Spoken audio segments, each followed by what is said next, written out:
చాలా నెలలుగా మాట్లాడుతూ వస్తున్నాం మీకు సంబంధించిన అనేక అంశాలపైన. సరే సమస్యలైతే అందరికి తెలుసు. ఏం సమస్యలు, మీకు ఇబ్బందులేంటి, ఏం హామీ ఇచ్చారనేది అనేక సందర్భాల్లో మాట్లాడాం. మీరు గత నెల 22న మంత్రివర్గ ఉపసంఘంతో కొన్ని అంశాలు మాట్లాడారు కదా! ఏం చెప్పింది మంత్రివర్గ ఉపసంఘం? ఏం చర్చించారు? పరిష్కారం వైపు ఏమైనా అడుగులు పడుతున్నాయా? సార్, కూటమి ప్రభుత్వం వచ్చిన తర్వాత గత 2 సంవత్సరాలు దాటిపోయినప్పటికి కూడా కనీసం రాజీనామా చేసినటువంటి పీఆర్సీ కమిషనర్ స్థానంలో పీఆర్సీ కమిషనర్‌ను కూడా అపాయింట్ చేయనటువంటి పరిస్థితుల్లో, అలాగే సహజంగా పీఆర్సీ ఆలస్యం అవుతుంటది కాబట్టి కొన్ని దశాబ్దాలకు వచ్చినటువంటి ఆనవాయితీ ప్రకారం ఐఆర్ ఇచ్చే సాంప్రదాయం ఉంది.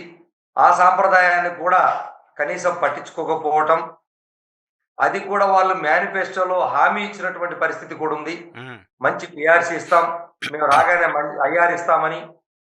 అలాగే ఉద్యోగులకు సంబంధించినటువంటి ధరలకు అనుగుణంగా ప్రతి 6 మాసాలకి ఇచ్చే డీఏ కూడా ఇవ్వకపోవడంతో హ్మ్. తీవ్రమైనటువంటి మానసిక ఆందోళనలో ఉన్నటువంటి ఉద్యోగుల పక్షాన ఏపీజేఎస్ అమరావతి ఉద్యమం, ఎందుకంటే ఏ ఒక్కరూ పలకనటువంటి పరిస్థితుల్లో, ఏ హ్మ్. ఒక్కరూ స్పందించినటువంటి పరిస్థితుల్లో హ్మ్. ఉద్యమం తప్పితే ఇంక వేరే మార్గం లేదనుకొని అందరికి చెప్పి మేము వాళ్ళు స్పందన లేని పరిస్థితుల్లోనే ఉద్యమానికి గత నెల 12వ తారీఖు శ్రీకాకుళంలో సభతో మొదలు పెడదాం అనుకున్నాం. హ్మ్. కరెక్ట్‌గా 2 రోజుల ముందే లేదు లేదు ప్రభుత్వం చాలా సానుకూలంగా ఉంది, హ్మ్. మీ అంశాలు పరిష్కరిస్తాం, కాబట్టి మీరు చర్చించుకుందాం రండి అని చెప్పని మమ్మల్ని చర్చలకి ఆహ్వానించడం జరిగింది. హ్మ్. సరే, ప్రభుత్వం సహజంగానే మాకు చేయాల్సింది ప్రభుత్వమే కాబట్టి ఏ రోజైనా మేము కూడా వెంటనే 2 రోజుల ముందుగా ప్రోగ్రామ్‌ని అక్కడ చెప్పేసి మళ్ళీ ఇక్కడికి రావటం.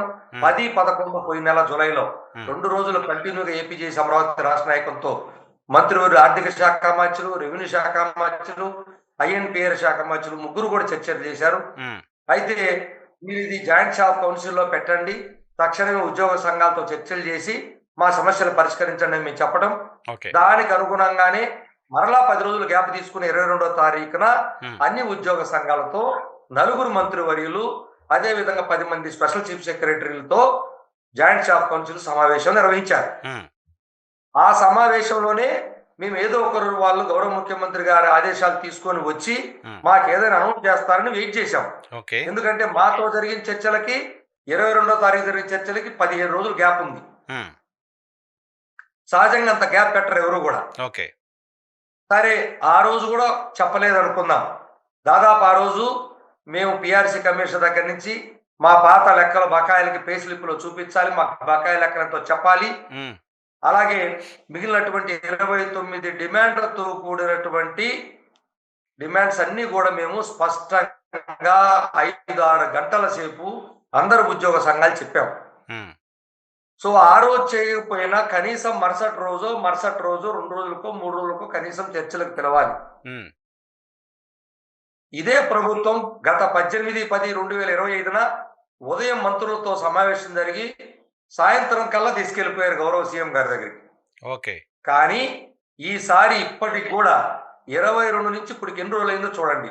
హ్మ్. ఈ రోజు కూడా ఎలాంటి సమాచారం లేదు. ఓకే. కనీసం పిలిచి మాట్లాడి ఎప్పుడు పిలుస్తారో కూడా చెప్పలేదు. హ్మ్.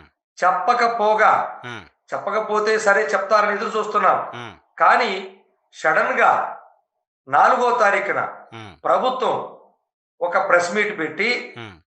"అయ్యా! మా డబ్బులు రాష్ట్ర ఆదాయం మొత్తం ప్రభుత్వ ఉద్యోగులకే పోతుంది, హ్మ్. కాబట్టి మేమేమి చేయలేని పరిస్థితి" అని చెప్పన్నట్టుగా చెప్తే, హ్మ్.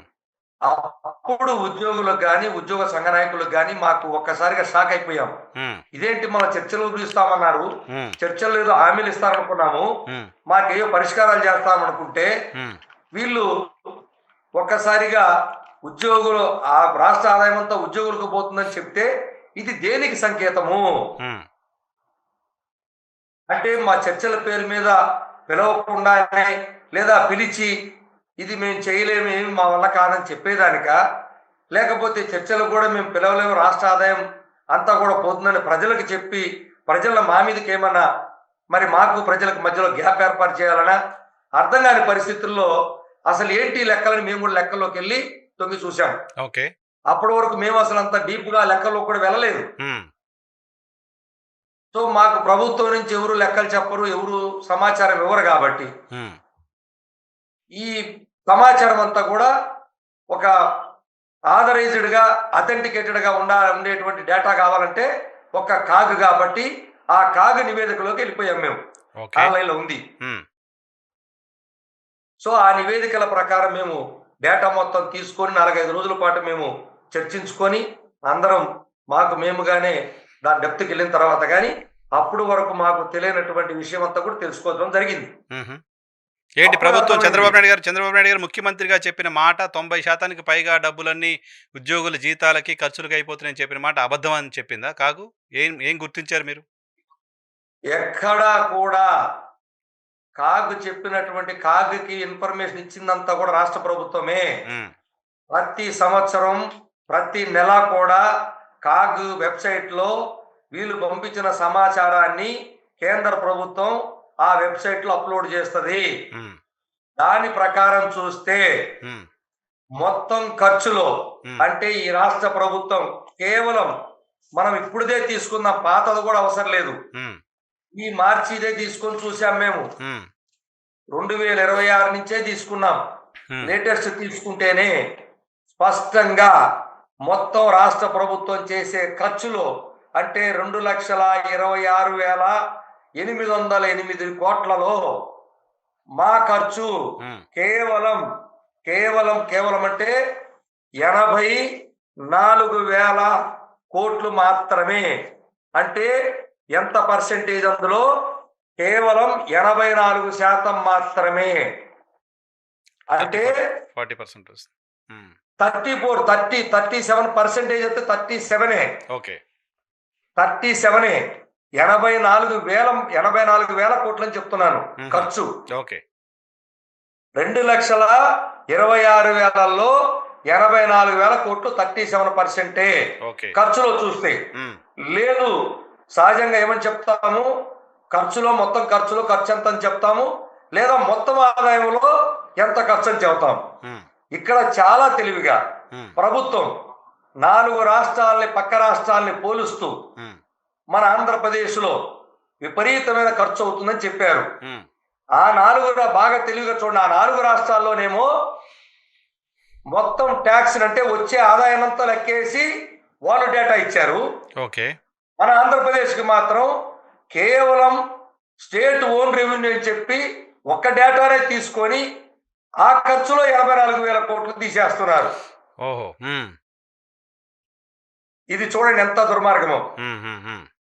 సో, అంటే అదే పక్క రాష్ట్రాలు ప్రభుత్వానికి సంబంధించిన ఇంటెన్షన్ క్లియర్‌గా ఉంది. క్లియర్‌గా ఉంది. ఆ! అర్థమవుతుందక్కడ. ఆ! ఇప్పుడు పక్క రాష్ట్రాలు మీరిచ్చిన 4 రాష్ట్రాల డేటా కూడా తీశాం. హ్మ్. అన్ని రాష్ట్రాలది ప్రతి నెలది అప్‌లోడ్ చేసున్నారు. ఆ కాగ్ డేటాలు ఎవరైనా చూసుకోవచ్చు. నేనే కాదు. అవును. వెబ్‌సైట్ కదా! Open website. ఆ! చూస్తే ఆ వెబ్‌సైట్‌లో ఆ డేటా వాళ్ళిచ్చినటువంటి ఆ పర్సెంటేజ్‌లు వస్తున్నాయి. హ్మ్. ప్రభుత్వం ఇచ్చిన పర్సెంటేజ్‌లు వచ్చినియి. ఓకే. ఎట్లా వచ్చినియి? మొత్తం టోటల్ టాక్స్ రూపాన వచ్చేటువంటి ఆదాయంతో వాళ్ళ ఖర్చులు తీసేస్తే వస్తుంది. ఓకే. కానీ ఇక్కడ రాష్ట్ర ప్రభుత్వం మాత్రం హ్మ్. కేవలం స్టేట్ ఓన్ రెవెన్యూ ఒక్కటే తీసింది. హుహు. హుహు.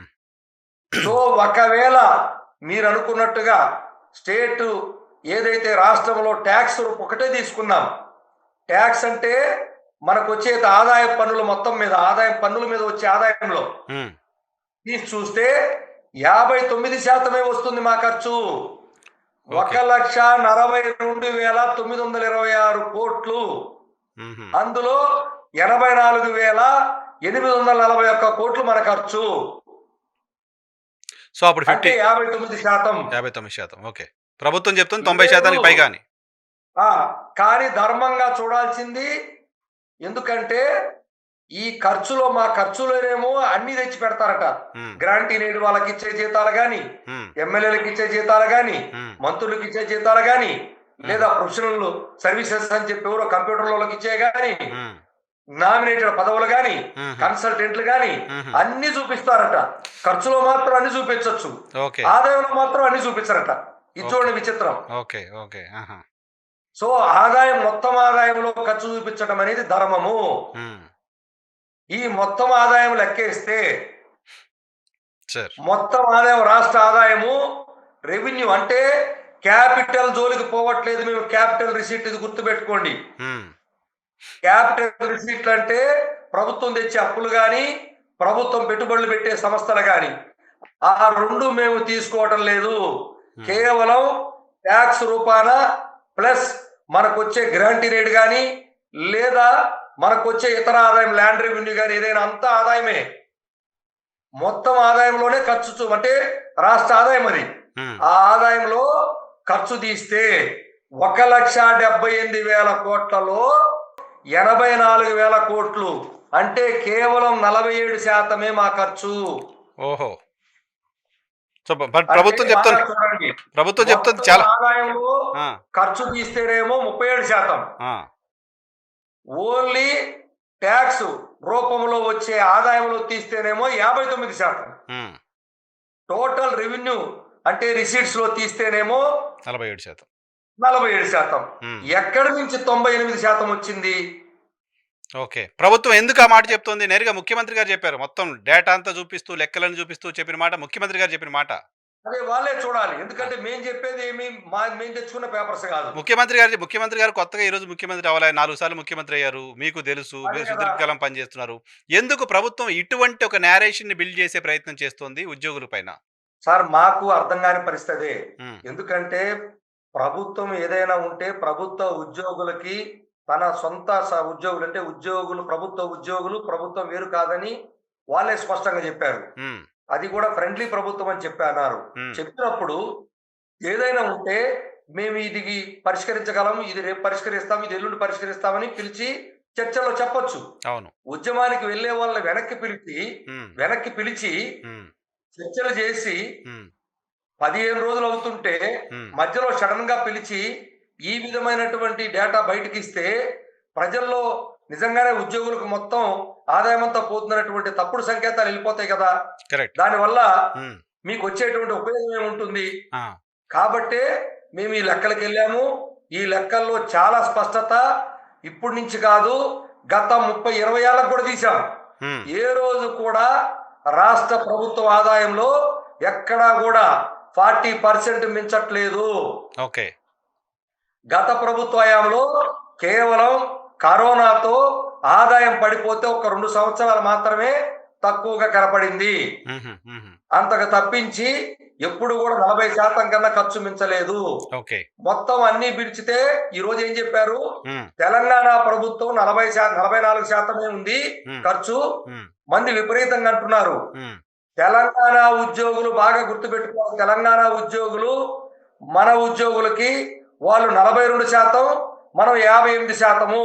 ఓకే. 40-58 రేషియోలో ఉద్యోగుల విభజన జరిగింది. హ్మ్. అటువంటి నేపథ్యంలో వాళ్ళ ఖర్చు మన ఖర్చు ఎలాగుంటుంది సమానంగా?